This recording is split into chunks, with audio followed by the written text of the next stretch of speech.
أعوذ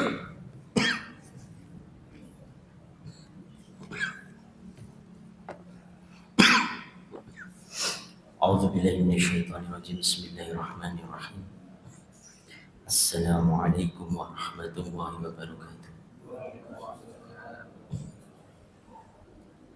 الحمد لله رب العالمين وبه نستعين على أمور الدنيا والدين والصلاة والسلام على أشرف الأنبياء والمرسلين سيدنا مولانا محمد وعلى آله وصحبه أجمعين أما بعد.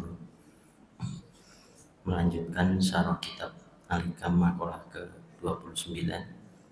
Bismillahirrahmanirrahim. Syaddana baina man yastadillu bih aw yastadillu alaih. Al-mustadillu bihi arafal haqqa bi ahli fa athbitil amra min wujudi aslih wal istidlalu alaihi min adamin wusuli ilaih wa illa famata khaba hatta yastadilla alaih wa mata ba'uda hatta takunal athatu hiyalladhi tuwassilu ilaih. Betapa jauh bedanya antara orang yang berdalil bahwa adanya Allah Subhanahu wa taala menunjukkan adanya alam, dan orang yang berdalil bahwa adanya alam menunjukkan adanya Allah Subhanahu wa taala. Orang yang menyatakan adanya Allah Subhanahu wa taala menunjukkan adanya alam adalah orang yang telah mengenal al-haq, Allah Subhanahu wa taala dengan kepatutannya. Karena itulah ia menetapkan keberadaan alam ini dari keberadaan pangkal zat yang membuatnya ada. Sementara itu yang berdalil adanya alam menunjukkan adanya Allah Subhanahu wa taala adalah orang yang belum sampai atau wusul kepadanya. Sebab sejak kapan Allah Subhanahu wa taala itu tak nyata, atau sehingga dia harus dibuktikan dengan wujud alam, dan kapan Allah Subhanahu wa taala itu jauh sehingga semesta ini harus menjadi pengantar menujunya. Maka orang-orang yang dekat kepada Allah Subhanahu wa taala ada dua golongan, yaitu murad yang dikehendaki Allah Subhanahu wa taala atau masduk yang ditarik oleh Allah Subhanahu wa taala untuk didekatkannya, dan murid yang menghendaki Allah Subhanahu wa taala atau salik yang meniti jalan menuju Allah Subhanahu wa taala. Nah, para murad atau masruf adalah ahli syuhud. Kalau dalam kitab lain disebutnya ada soleh wal muqarrabin atau salik wal muqarrabin. Nah, kalau salik atau soleh itu proses mencapai wusul sampai kepada Allah atau sampai syuhudnya. Syuhud itu menyaksikan, maka yang meninggalnya atau orangnya, subjeknya disebut syahid. Maka kunci syahid itu orangnya harus syuhud. Makanya diantaranya ada satu riwayat ketika seseorang itu bertanya, sahabat kepada Rasulullah, ya Rasulullah, ini ada orang tadi di perang, medan perang. Dia masuk ke peperangan, 100 orang kafir dibantai. Tapi karena dia masuk ke peperangan, ke kerumunan 100 orang kafir itu, dia mati di situ, wafat. Apakah dia hal huwa dakhalal jannah? Apakah dia masuk surga? Rasulullah menjawab, la, tidak. Huwa finnar. Kaget, sahabat kaget loh. Gagah itu orang masuk ke kerumunan, 100 orang kafir dibabat sambil teriak takbir Allahu Akbar. Kok bisa masuk neraka? Lalu Rasulullah SAW menjawab, jadi orang tersebut di dalam hatinya hanya ada syahwatul khafiyah yang tersembunyi. Apa? Merasa wah aku kuat, aku hebat, makanya aku bisa ngalahin 100 orang. Di dalam hatinya tidak ada syuhud, tidak ada menyaksikan Allah dan Rasulnya. Kegiatannya perang seperti halnya mujahid, tapi kematiannya tidak membawa syahid. Kenapa? Karena ada syahwatul khafiyah yang terpendam di dalam dirinya. Begitu pula ada riwayat Sayyidina Ali karramallahu wajhah, ketika pedang itu dihunuskan ke orang kafir, ini tinggal ditebas selesai. Tetapi Sayyidina Ali ketika itu diludahi kena mukanya, emosionalnya naik, emosinya Sayyidina Ali naik. Ketika sudah naik, beliau malah menyarungkan pedangnya. Lalu ditanya, "Lima ya Ali, kenapa kamu? Kenapa kamu kok menyarungkan pedangmu? Tinggal ditebas aku mati." Lalu dijawab oleh Sayyidina Ali, "Awalnya saya inna a'malu binniyatnya karena Allah Subhanahu wa taala dan Rasulnya, membela agama Allah. Tapi ketika ludahmu mengenai mukaku, aku emosi. Maka aku khawatir aku menebas kepalamu bukan karena Allah dan Rasulnya, tapi karena emosiku." Nah, ini tipis banget. Prosesnya itu karena man arafa nafsahu faqad arafa rabbahu. Kenalilah dirimu sendiri, nih saya engkau kenal dengan Tuhanmu. Sayyidina Ali ini terkenal al-alim, sehingga dia tahu kondisi kolbunya ini sedang dalam kondisi syahwat. Syahwatul khafiyahnya melonjak. Maka apa? Dia perangi itu dulu yang ada di dalam dirinya dengan menyarungkan pedang. Nah, kita ini setiap harinya itu berhadapan dengan hal-hal seperti itu. Maka di antara di kitab Ihya Ulumuddin, ketika kita sholat itu kan syaratnya toharoh, wudhu. Kalau dari bahasa toharoh itu bil batin wa dhahir. Kalau secara fikih dibahas tata cara wudhu yang baik secara fikih, jadi secara dhahirnya. Maka dalam bahasa Arab itu ada nadhifah, tasqiyah, toharoh. Kalau nadhifah itu hardware-nya, dohirnya yang nampak, fikihnya.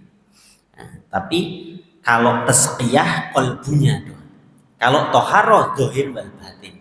Maka sebetulnya ketika proses toharoh sholat itu sebelum sholat adalah membersihkan dohir wal batin. Nah, maka dicontohkan oleh Sayyidina Ali diantaranya tadi, membersihkan dari niat selain Allah. Inna amalu binniyatnya selain Allah itu berarti melenceng syahwatul khafiyah. Sehingga menurut para ulama ahli tasawuf, ketika pun kita keluar dari rumah meniatkan diri, kadang ada istilah mencari rezeki atau menjemput rezeki.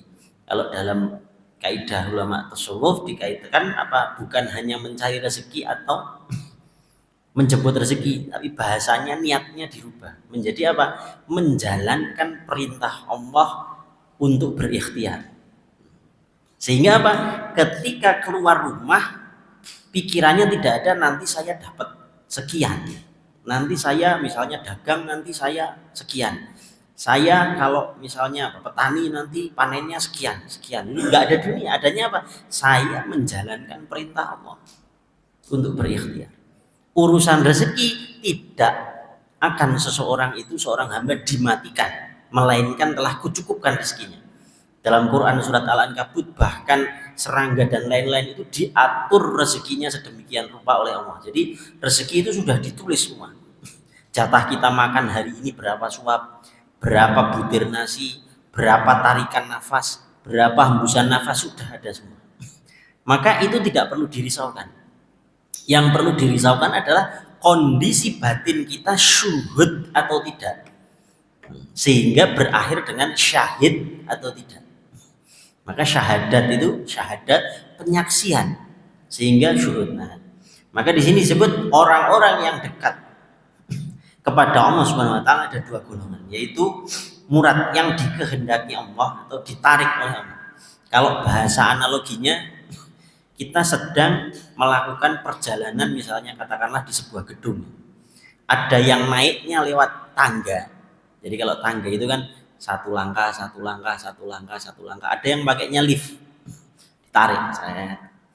Nah, kalau yang naiknya pakai satu langkah ini ibarat proses pembelajaran, kita belajar misalnya ada belajar ngaji, alif bata, belajar fikih, belajar lagi nahwu, sorof, balaghah, bayan, mantik, manai, semuanya. Itu tangga-tangganya menuju usul untuk mengenal Allah, untuk syuhud, untuk syahid. Makanya Rasulullah SAW sebelum adanya syariat 13 tahun itu cuman memperkenalkan tauhid la ilaha illallah Muhammadar Rasulullah.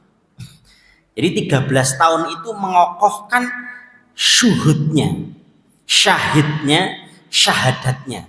Jadi Rasulullah selama 13 tahun itu belum ada perintah sholat, belum ada perintah zakat, belum ada perintah, yang ada pengokohan tauhid. Awaluddin ma'rifatullah. Awalnya beragama itu mengenal Allah. Terkadang yang umumnya kalau di Indonesia misalnya itu, kita belajar fikihnya, tapi untuk pengenalan kepada Allahnya kurang. Sehingga apa? Ketika sholat, misalnya kita sholat, asumsinya akhirnya atau pandangannya, oh sholat itu biar rezekinya mudah misalnya. Maka akhirnya endingnya apa? Ketika misalnya saya itu sudah sholat duha, saya sudah sholat malam, saya sudah, tapi kok saya miskin aja. Karena indikator awalnya bukan syuhud. Tujuan ibadahnya bukan mengenal Allah, tetapi tujuan duniawi. Tujuan yang diperspektifkan tanda kutip hal tersebut. Tapi kalau tujuan awalnya syahadatnya benar, selama 13 tahun itu sahabat itu dididik sama Rasulullah hanya syahadat saja. Ketika syahadatnya sudah benar, maka posisinya apa? Ketika dia ibadah terus, finansialnya misalnya tidak diberikan kekayaan, maka yang ada di dalam kalbunya, oh Allah sedang mau berkenalan dengan sifatnya as-sabar. Oh Allah sedang mau berkenalan dengan sifatnya asyakur. Nah, jadi tidak ada kegalauan di dalam hatinya. Kalaupun diberikan kekayaan misalnya, diberikan seperti Abdurrahman bin Auf kaya, diberikan seperti Sayyidina Utsman bin Affan radhiyallahu an kaya, maka yang muncul di dalam kalbunya, Allah sedang berkenalan dengan asma'nya Al-Ghani, Ar-Razzaq. Jadi kaya atau miskin atau diberikan kekurangan pun yang tampak hanya Allah. Basic dari pendidikan agamanya atau pemahamannya atau tarbiyahnya adalah untuk mengenal Allah. Nama seseorang, ada namanya siapa gitu, mau berkenalan, kan ada yang nyebut nama belakangnya, ada yang nyebut nama depannya, ada yang nyebut nama tengahnya. Nah, itu misalnya seperti itulah. Allah ini punya nama 99 Asmaul Husna diantaranya. Maka ketika Allah mau berkenalan dengan kita, ya suka-suka Allah mau pakai nama yang mana. Ada yang Allah mau berkenalan dengan kita dengan namanya As-Sabar. Ya maka kita sudah sholat, kita sudah ikhtiar, kita sudah usaha, kok yo susah terus. Karena Allah sedang mau berkenalan dengan asma itu. Maka itu tidak mempengaruhi frekuensi dia beribadah, tidak ada keluhan.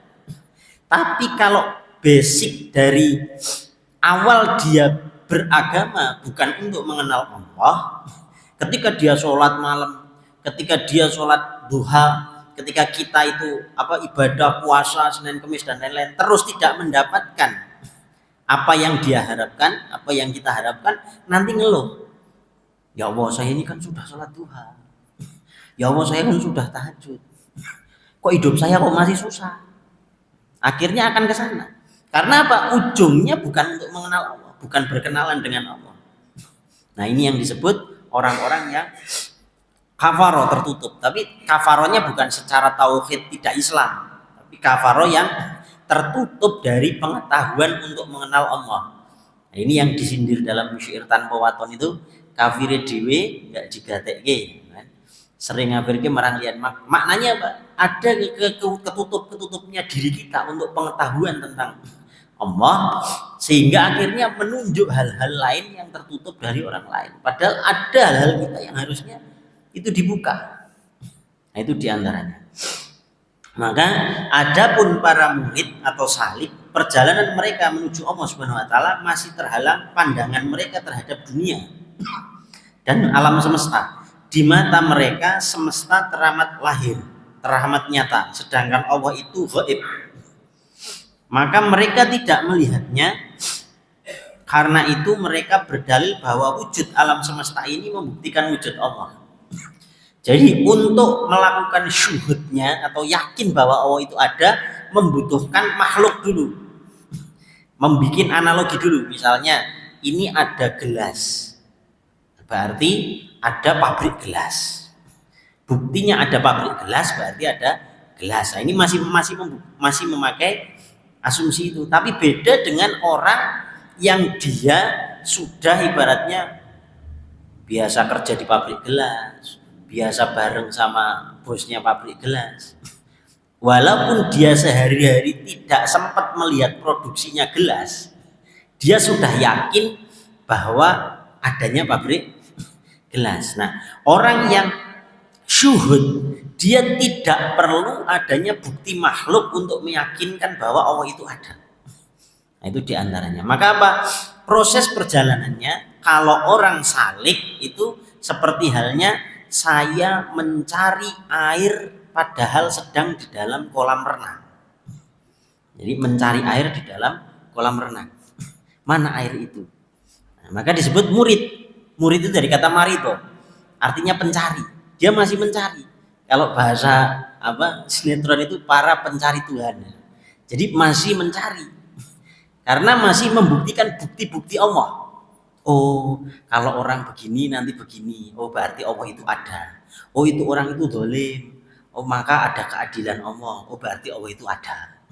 Jadi masih membuktikan seperti itu. Tapi orang yang syuhud, dia sudah mengalami injeksi kesadaran.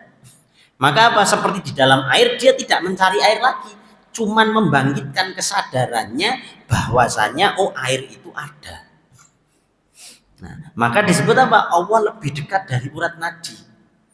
Ya seperti halnya kalau kita tenggelam di dalam air, ya air itu ada di situ, bahkan mungkin menyeliputi kita. Ini contohnya misalnya seperti itu. Maka ada seorang ulama ketika mensyarah memudahkan, ini memudahkan untuk memahami.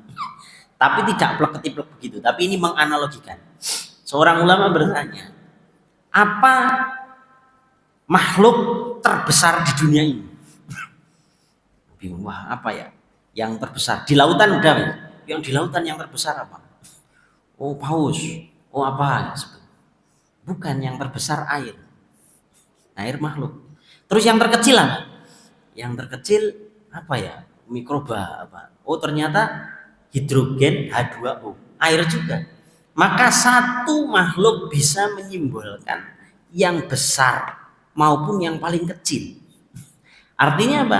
Ini juga membuat analogi tanda kutip bahwa Allah sifat Allah Akbar, tapi juga bisa Allahul Latif. Maka Allah meliputi segala sesuatu karena dialah wujud kidam bako, dialah yang wujud.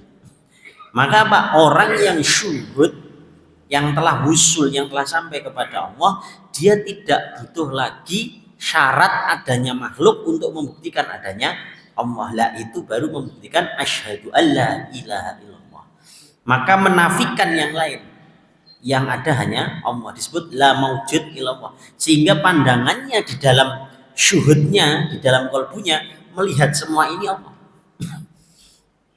Artinya misalnya begini, Bapak Ibu misalnya kenal atau misalnya ada orang sedang kasmarannya sama orang ini kok seringnya pakai baju merah, terus lihat karpet merah ini, ya, ngelihat orang itu kebayang orang itu, atau anaknya suka pakai baju merah baru lihat karpet merah ingatnya itu. Nah, sama, maka diganti subjeknya yaitu Allah, maka setiap yang dipandang kelihatnya Allah. Contoh, ada orang di pasar, dia atau kita ketemu orang kok baik banget, sama orang Rahman Rahim, kasih sayang, maka yang dilihat sudah bukan orang itu. Orang yang syuhud melihatnya, ya Allah kok titipkan sifatnya pada orang tersebut, dia tajalikan sifat Ar-Rahmanir Rahim pada orang tersebut. Ada bahkan ketika melihat ada kemaksiatan misalnya. Ada orang, ya Allah kok orang kok disuruh sholat susah, disuruh ibadah susah. Yang dilihat bukan orang. Allah punya sifat al-mudhillu, yang maha menyesatkan, yang maha menutup. Maka yang dilihat Allah lagi, Allah, ya Allah. Maka apa? Berdoa langsung, ya mukallibal qulub, sabit qulub ala dinik, ya Allah yang menjaga hatiku, membolak-balikkan. Jagalah iman Islam, Allah lagi. Jadi melihat apapun gambar di dunia ini, yang dilihat Allah. Itu makna dari la ilaha illallah. Tiada Tuhan selain Allah, tiada sesuatu selain sesuatu, hanya ada Allah. Maka dalam pandangannya kelihatan. Sehingga ketika dia mendapat kesusahan, aduh saya kok ini rezekinya susah. Atau misalnya ada orang yang dia ngasih ditipu lah ya, dibohongi, ditipu dan lain-lain. Hartanya misalnya dihajar, ditipu. Maka yang dilihat apa? Penipuan ini terjadi karena izin Allah. Berarti apa? Sesuatu yang diizinkan Allah pasti baik. Maka yang dilihat Allah lagi. Tapi kalau dia mau menipu orang, mau jahatin orang, maka yang dilihat siapa? Allah lagi. Saya kalau boleh nggak ya? Berani nggak ya? Nggak berani. Maka munculnya akhlakul karimah. Innama bu'itsu liutamima makarimal akhlak. Sehingga qalbunya ditenangkan, diberikan la khaufun alaihim wa lahum yahzanun. Khaufnya, takutnya itu dicabut. Tahzannya dicabut, sehingga besok makan apa gitu tuh nggak sampai kepikiran apa-apa. Oh, besok ada misalnya, waduh cicilan besok itu, nggak akan panik. Kenapa? Karena ada la khaufun alaihim wa lahum yahzanun. Maka hatinya terus melihat Allah. Maka seakan-akan kebutuhan itu sudah terhampar semua. Maka ketemu iya karena butuh wa iya karena stain, penghambaan yang total kepada Allah Subhanahu wa taala. Nah, maka orang yang sementara itu para murid atau masduk atau muqarrabin itu mereka langsung didekati Allah Subhanahu wa taala dengan wajahnya. Kalau bahasa yang biasa kita dengar itu ada taufik wal hidayah. Kalau hidayah itu butuh dijemput. Jadi misalnya prosesnya itu lagi subuh, ada adzan subuh. Dia tiba-tiba nggak bisa tidur, biasanya tidur los ya. Tiba-tiba, wah saya kok subuh, terus merenung, ya Allah saya kok nggak pernah sholat ya. Kok ada adzan subuh, kok kayaknya menyentuh. Terus akhirnya dia mandi, wudhu, jalan setapak, terus lihat masjid, masuk masjid, mulai duduk, mulai sholat. Ini namanya hidayah.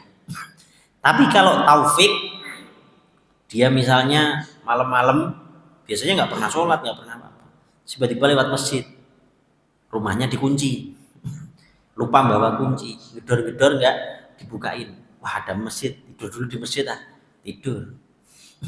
Pas tidur kebablasan sampai ternyata sudah adzan subuh, jamaah sudah banyak, dia kejebak, keluar nggak bisa, mau apa nggak bisa, ya udah wudhu, ikut wudhu, sholat.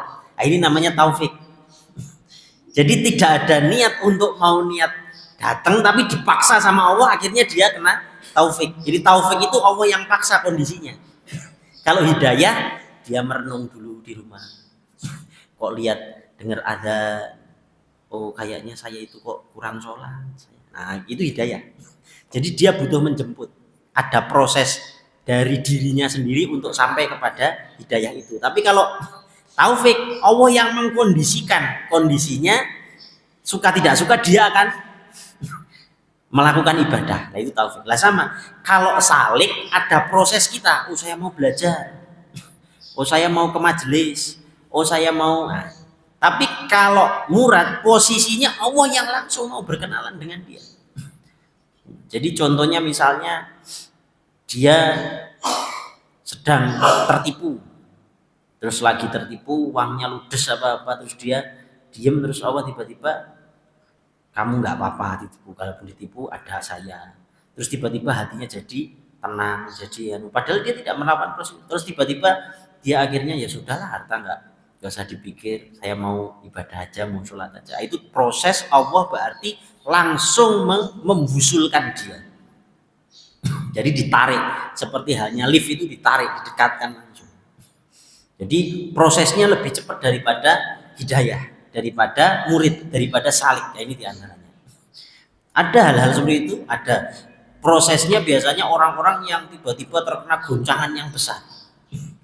Maka orang yang dia masih memegang iman terkena goncangan besar, kadang malah wusul, malah menyaksikan Allah langsung. Tapi kalau orang tidak punya iman, kadang-kadang bisa kena goncangan malah bunuh diri, kena goncangan putus asa. Nah ini prosesnya diantaranya itu. Maka sementara itu para murad atau masjub, mereka langsung didekati Allah Subhanahu wa taala dengan wajahnya yang mulia. Allah akan mengenalkan dirinya kepada mereka. Karena itu mereka pun akan mengenalinya. Semua makhluk dan alam semesta akan hilang dari pandangan mereka karena mereka berdalil bahwa wujud Allah Subhanahu wa taala adalah bukti dari wujud semesta. Maka mereka itulah kaum arif. Maka dia akan muncul kearifan. Arif itu dari kata tahu. Maka ma'rifat itu mengetahui, mengenal. Maka mereka termasuk orang-orang yang didekatkan Allah Subhanahu wa taala kepadanya. Namun karena sikap istiqomah mereka terhadap kondisi mereka, maka tanda didekatkannya mereka kepada Allah Subhanahu wa taala atau jadab tidak tampak pada diri mereka. Oleh sebab itu ada yang mengatakan akhir perjalanan seorang salik adalah awal perjalanan seorang masjub. Maka manusia yang paling kuat jadabnya adalah para nabi dan rasul. Inilah perbedaan antara kelompok tersebut. Jadi banyak orang mendapatkan pendekatan dari Allah itu misalnya ada goncangan besar, musibah besar. Itu justru Allah kadang sedang menarik dia untuk mendekatinya. Makanya proses para nabi itu ketika kita membaca Al-Fatihah itu kan ihdinas siratal mustaqim siratal ladzina an'amta 'alaihim ghairil maghdubi 'alaihim waladdallin amin. Itu artinya apa? Tunjukkanlah saya jalan yang lurus. Jalan apa? Jalan yang orang-orang terdahulu, orang-orang yang soleh yang kau tunjukkan. Dan jalan-jalan orang soleh itu misalnya Nabi Yusuf difitnah, di penjara. Bahkan sama saudaranya juga ibaratnya dibuang ke sumur. Terus ada lagi misalnya Nabi Yunus itu sampai dimasukkan ke perut ikan. Dan prosesnya semua nabi itu ada penderitaannya masing-masing untuk sampai mengenal Allah. Ada goncangan-goncangan besar. Bahkan Rasulullah itu misalnya masih kecil sudah ditinggal orang tuanya. Terus susah hidupnya lah kalau secara perjalanan, tapi batinnya tidak pernah susah. Nah, maka apa? Innallaha la yukhairu ma biqaumin hatta yukhairu ma bi anfusihim. Di antaranya Allah tidak merubah sesuatu itu jadi nikmat. Dari sebuah bencana alam atau apapun tidak akan berubah menjadi nikmat kecuali yuhayyir bi nafsihim, qalbunya yang berubah, nafsinya yang berubah. Nah, maka yang bisa merubah kondisi sesuatu yang dia rasakan ya dirinya karena adanya iman. Nah, dalam kondisi itu biasanya majdub itu kena goncangan-goncangan batin. Makanya kalau kita Al-Fatihahnya khusyuk-khusyuk itu kadang-kadang ujiannya makin banyak. Sholatnya yang khusyuk-khusyuk ujiannya makin banyak. Jadi jangan heran kalau karena apa ya? Karena kita doanya sebenarnya tadi itu siratal ladzina an'amta 'alaihim ghairil maghdubi 'alaihim waladdallin amin. Nah itu diantaranya apa? Kita minta tunjukkan jalan yang lurus. Jalan siapa? Jalan orang-orang soleh terdahulu. Nggak ada yang enak. Hatta itu misalnya Nabi Sulaiman pun ada ujiannya lagi. Bahkan Nabi Sulaiman itu ujiannya itu sangat-sangat beratnya ketika beliau misalnya ada kuda-kudanya sore-sore, lihat kuda lalai sedikit, ada azan, itu harusnya misalnya menjawab azan, beliau skip karena melihat kuda-kudanya lagi lari. Terus apa? Setelah selesai, karena para nabi itu langsung bisa dikembalikan dalam kondisi ingat kepada Allah, maka apa? Nabi Sulaiman langsung astagfirullahaladzim, saya tadi lalai dari menjawab azan gara-gara kuda-kuda gagah itu. Terus gimana? Sembelih semua. Jadi semua yang gagah-gagah tadi disembelih semua sama Nabi Sulaiman. Ini menjaga tauhidnya sampai begitu. Lali sedikit langsung sudah, oh saya lalai sama dunia lah. Kalau kita misalnya, baru di apa, dicuci-cuci sampai adzan zuhur itu masih asik-asikan. Nah kalau seorang nabi itu ujiannya seperti itu. Siratal ladzina an'amta alaihim itu diantaranya apa? Tunjukkanlah sejalan lurus itu sedikit dia harus diluruskan lagi. Maka disebut tobat. Tobat itu dari kata taba, artinya kembali. Jadi udah ada tracknya, tersesat balik ke relnya. Kalau enggak selip rel, maka relnya apa? Syariatnya. Nah Nabi Sulaiman karena beliau itu mau mengorbankan apa yang ada di dalam hatinya, yang masuk ke dalam hatinya kuda-kuda gagah itu, maka Allah memberikan hadiah istimewa di Quran surat Saba diabadikan apa? Diberikan kendaraan berupa angin yang lebih luar biasa daripada kuda. Maka tauhid itu adalah menjaga sesuatu yang masuk ke dalam hatinya hanya Allah. Ketika Nabi Sulaiman masuk kuda-kudanya sembelih. Ketika Nabi Ismail masuk ke hatinya Nabi Ibrahim disuruh nyembelih. Atau ketika Sayyidatuna Hajar masuk ke kolbunya Nabi Ibrahim alaihissalam disuruh nyembelih. Nah kita Ismailnya atau apa yang masuk ke dalam hatinya yang membuat kita tidak menyaksikan Allah itu apa? Bisa beda-beda. Kalau Nabi Sulaiman dicontohkan kudanya tadi. Makanya kata Al-Imam Al-Ghazali dicontohkan dalam satu kasus tentang puasa. Maka puasa itu menurut Al-Imam Al-Ghazali ada 3 tingkatan lapisan. Pertama, puasanya orang awam. Puasanya orang awam bagaimana? Ketika engkau berpuasa tidak makan, tidak minum, tidak berhubungan intim dari mulai terbitnya fajar sampai maghrib, tenggelamnya fajar, itu puasanya orang awam. Tapi kalau orang khos atau khusus, panca inderanya dipuasakan. Tidak ngomong yang haram-haram, tidak mendengar yang haram-haram. Jadi panca inderanya juga dipuasakan, lisannya dipuasakan. Tapi bagi orang yang di tingkat selanjutnya namanya khawasul khawas atau khususil khusus, orang khusus lebih khusus lagi. Itu kata Imam Al-Ghazali, beliau selalu zikir kepada Allah dikala berpuasa tersebut. Jika beliau itu apa? Lali atau lalai walaupun hanya sekejap, maka puasanya batal. Nah ini diantaranya dicontohkan tadi. Ketika Nabi Sulaiman itu melihat kudanya saking terkesima, gagah-gagah larinya, arak-arakannya bagus, lupa. Nah itu langsung disembelih. Nah, ini contohnya. Tapi semua hal tersebut itu isinya ujian-ujian. Manusia ini di dunia ini kondisinya ujian.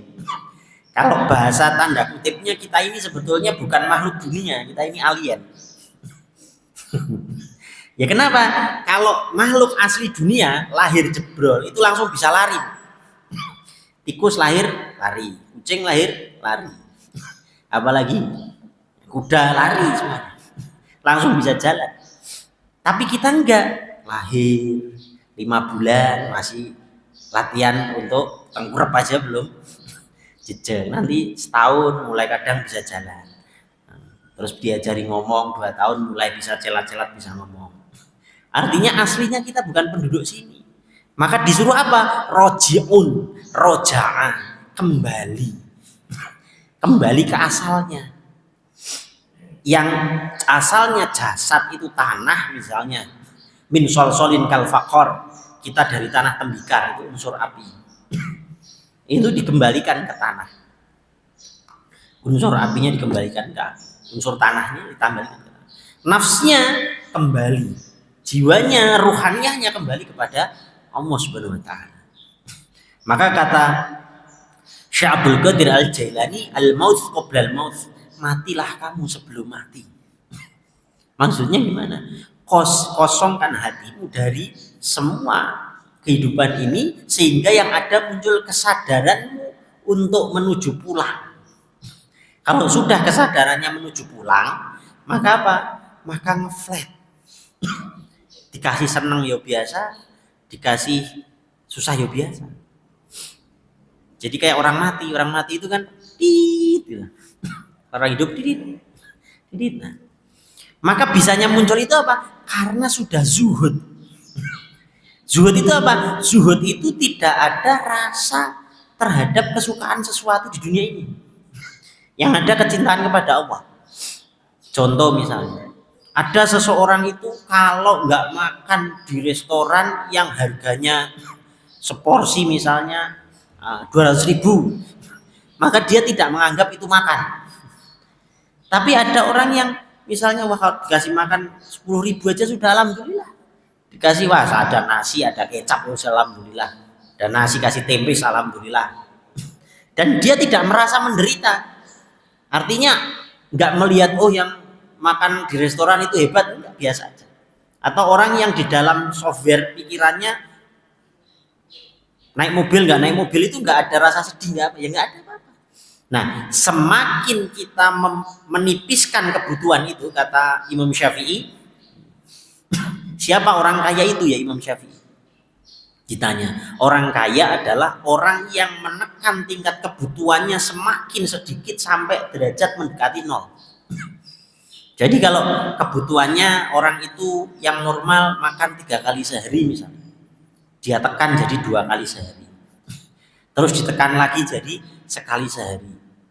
Ditekan lagi sekali seharinya yang tadinya misalnya ada ayam, ada sayur, ada buah, ada apa, ditekan lagi, semakin tekan sehingga apa? Tingkat kebutuhannya itu semakin sedikit. Kalau orang misalnya ada, saya itu bahagia itu kalau sudah nongkrong sama kawan-kawan ngopi ketawa-ketawa bahagia. Tapi ada orang yang saya bahagia itu kalau sudah jalan-jalan ke Singapura, saya sudah jalan-jalan ke luar negeri baru bahagia.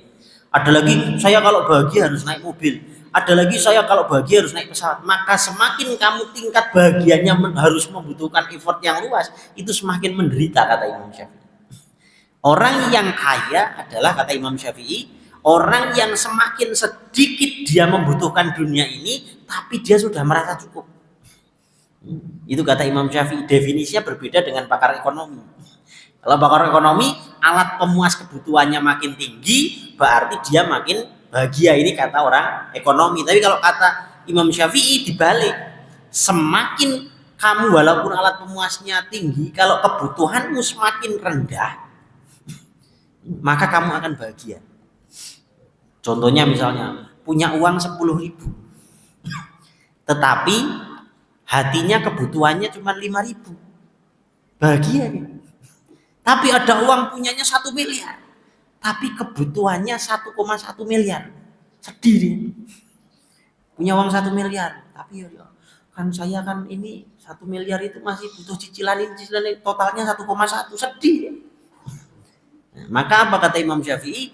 Kalau kamu bisa menekan kebutuhanmu sampai ke tidak ada, ya sampai bukan nggak ada sama sekali, supaya sampai seminim mungkin, maka kamu akan bahagia kata Imam Syafi'i.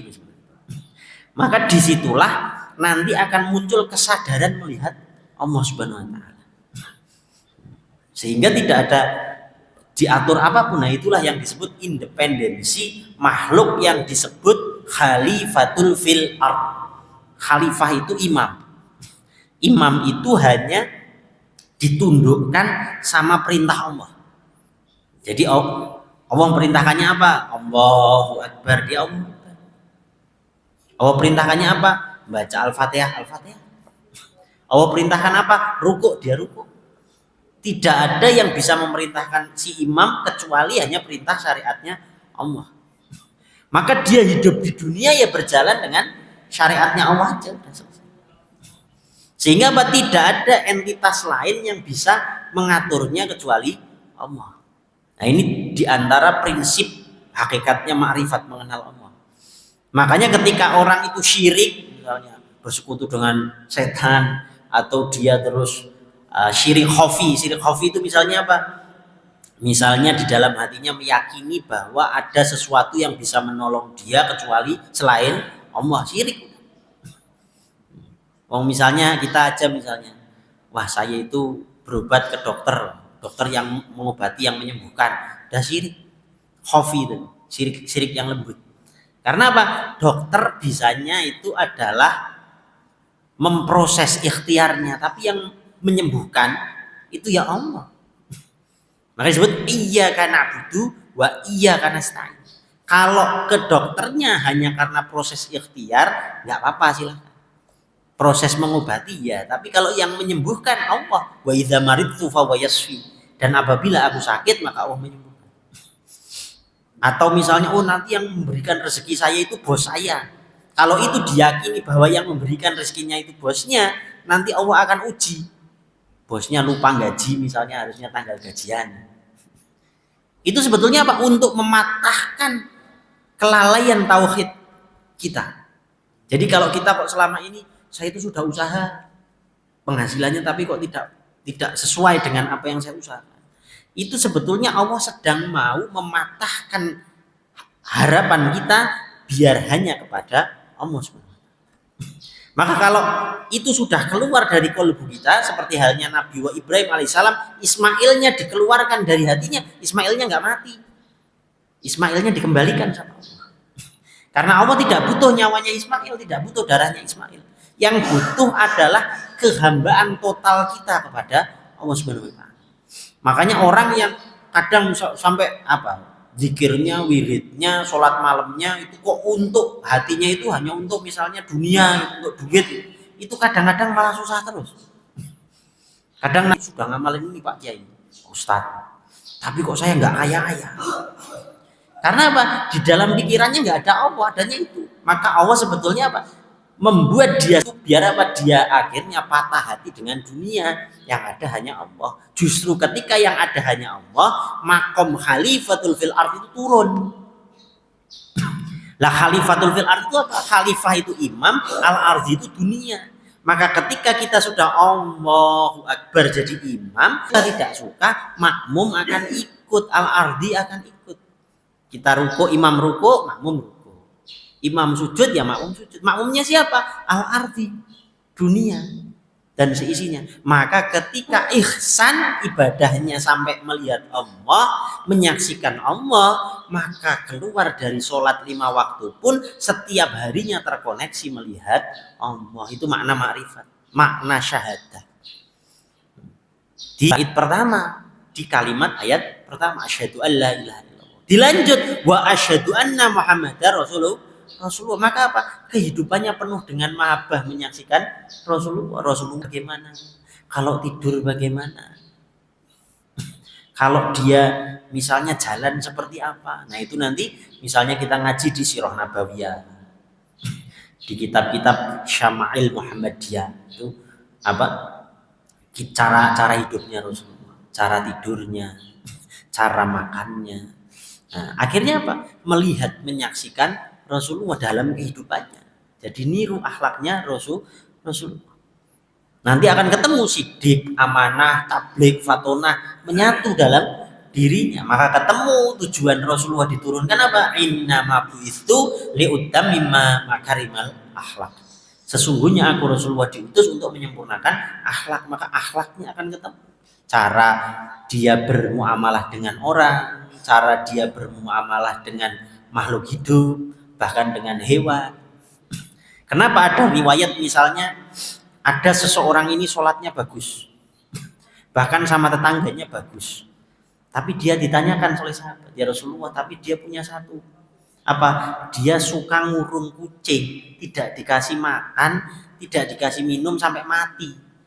Jadi si kucing ini sukanya dikurung sama orang tersebut. Hal huwa dakhalal jannah, apakah dia masuk surga? Dijawab huwa finnar. Artinya apa? Di dalam hati orang itu tidak punya Ar-Rahman ni Rahim. Maka tidak bisa masuk surga. Padahal sholat. Maka makna Ar-Rahman ni Rahim menurut para ulama apa? Bismillahirrahmanirrahim itu Ar-Rahman itu cinta yang luas. Jadi cinta yang luas itu berarti siapa? Ya sama hewan, ya sama orang kafir, ya sama orang muslim, ya sama siapa? Cinta yang luas. Tapi ada Ar-Rahim, cinta yang dalam.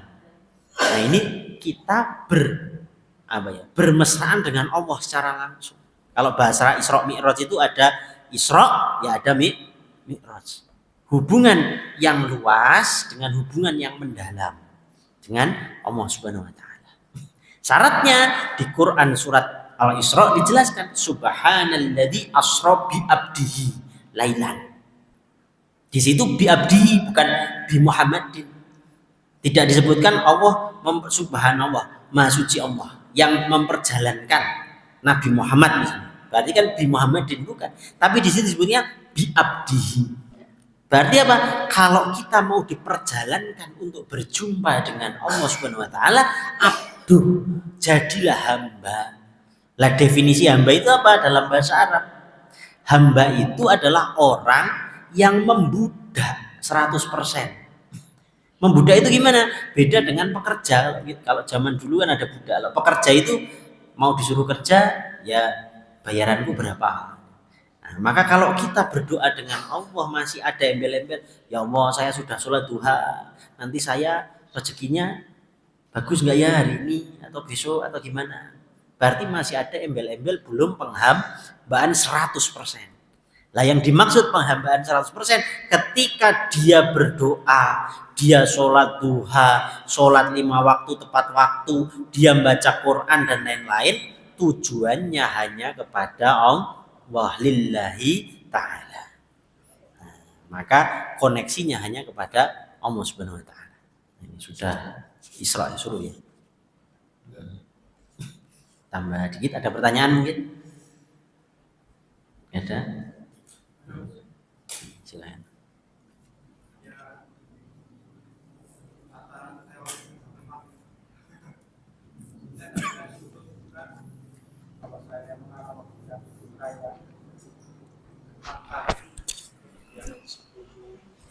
Dalam hidup itu kan ya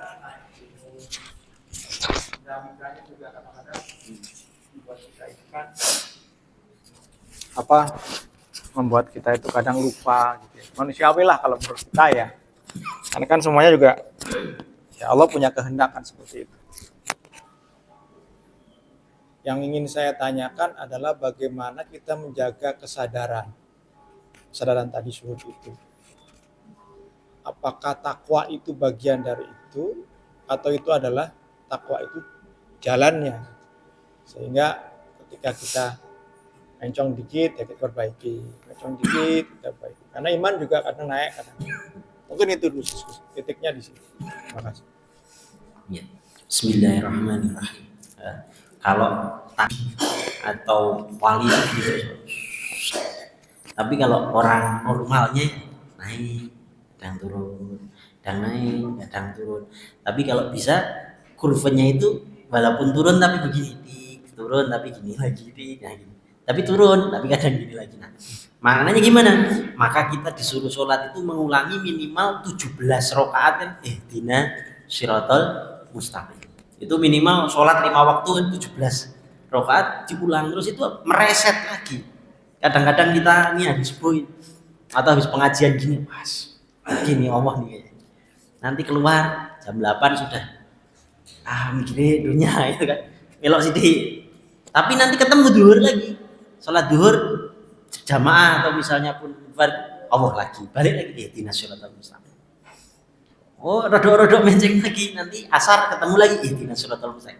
Kan minimal itu, makanya pondasi as-sholatu wusta itu minimal 5 waktu dalam kondisi seperti itu. Lah pembantunya artinya membantu agar siklus itu menjadi lebih sempurna, lebih perfect, lebih mendekati ihdina siratal mustaqimnya semakin lebih dekat, maka diberikan sunah-sunah. Entah itu qobliyah ba'diyah, sholat malam, terus puasa, terus zikir doa kecil kita, misalnya Allahumma barik lana fima razaqtana wa qina adzabannar. Itu kan saya bersyukur kepada Allah. Bahkan ketika dimakan wa qina adzabannar, nek dadi daging, posisinya dagingnya terhindar dari api neraka. Nah, maka doa yang membantu proses tadi. Cuman sekali kita membaca, misalnya apa? Masuk ke kamar mandi, keluarnya kan ghufronaka, ampuni aku. Loh, emang habis dosa apa di kamar mandi? Ghufronaka. Tapi apa? Alhamdulillahilladzi apa? Ghufronaka alhamdulilladzi adzaban wa wa'afan. Apa? Tapi kok bersyukur? Kenapa? Yang harusnya ini jadi penyakit dikeluarkan, tapi apa, saya ketika di dalam kamar mandi tidak bisa menyebut asmamu, maka kayak orang yang cinta ditahan, gak boleh meledakan itu karena terkendala syariatnya kan gak boleh di kamar mandi menyebut. Maka kayak orang cinta itu maka saya minta ampun ya, saya mohon maaf saya tadi tidak bisa nyebut asma. Bahkan ada satu riwayat dari Syekh Mahmud itu di Mekah, ada seorang syekh, dia itu murojaah terus. Karena hafidz Quran murojaah terus jaga. Saking murojaahnya terus, dia itu kalau masuk kamar mandi sendalnya digigit. Khawatir murojaahnya keluar di kamar mandi. Nah, ini ada yang seperti itu. Maka apa? Dia cintanya sudah menggelegar ini sampai susah untuk direm. Sehingga di kamar mandi itu harus gigit sendalnya. Kalau nggak gigit, keluar ini ayat Qurannya. Nah, ada yang seperti itu. Maka apa, kayak kita misalnya lagi senang lagu apa itu kan di kamar mandi aja senandung apa. Nah, ini juga Allah semua. Nah, proses membantunya dengan seperti itu, mengikis hal-hal yang tidak ingat Allah. Maka apa caranya? Ya itu tadi. Misalnya mau keluar, Bismillahirrahmanirrahim. Tapi sambil dihayati. Misalnya lagi, oh, barik lana fi ma razaqtana wa qina adzabannar. Dihayati, oh kalau saya makan terus ini masuk perut terus masuk jadi daging, oh dagingnya wa qina adzabannar. Padahal Allah itu enggak butuh saya. Allah itu enggak butuh saya ibadah apa enggak, tapi kok sampai urusan saya makan aja dari daging itu sudah tidak tersentuh api neraka. Kan muncul cinta. Nah, terus dari kamar mandi, ya Allah, saya kalau seandainya perut saya ini 3 hari saja gak ke kamar mandi, pasti masalah ini. Jutaan saya keluarkan uang. Tapi ini alhamdulillah. Padahal saya tadi di kamar mandi gak bisa nyebut asmamu.